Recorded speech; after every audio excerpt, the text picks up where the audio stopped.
Quand tu es sénégalais et noir et que tu écrives, au départ, il est probable que les handicaps sont plus nombreux. Puisque là, on regarde à la loupe ce que ce noir, ce que ce sénégalais prétend écrire dans la langue qui n'est pas la sienne.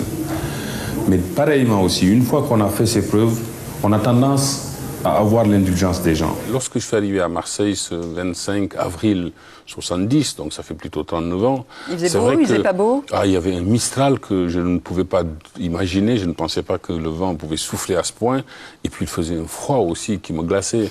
Et c'est vrai que j'ai été, je dirais, déraciné tout de suite. J'ai compris ce qu'était le mot de déracinement.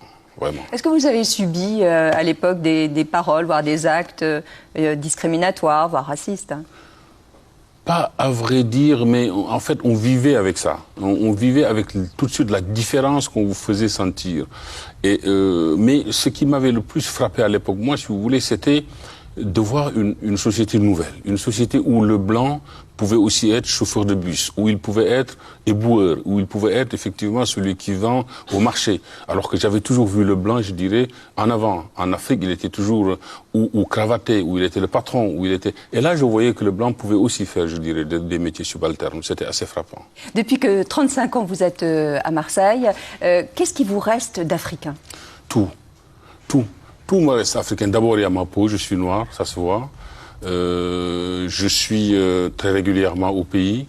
Je reste, disons, aujourd'hui en contact téléphonique, puisqu'à l'époque que je suis arrivé, c'était très compliqué.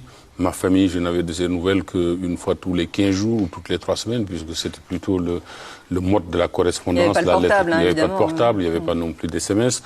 Et ce qui me reste, je dirais, ce sont là aussi des valeurs. Vous savez, moi, les valeurs, dans mon esprit, sont universelles. Et il y a des valeurs plus spécifiquement africaines, auxquelles, je dirais, aujourd'hui, j'ai ajouté celles que j'ai retrouvées ici aussi.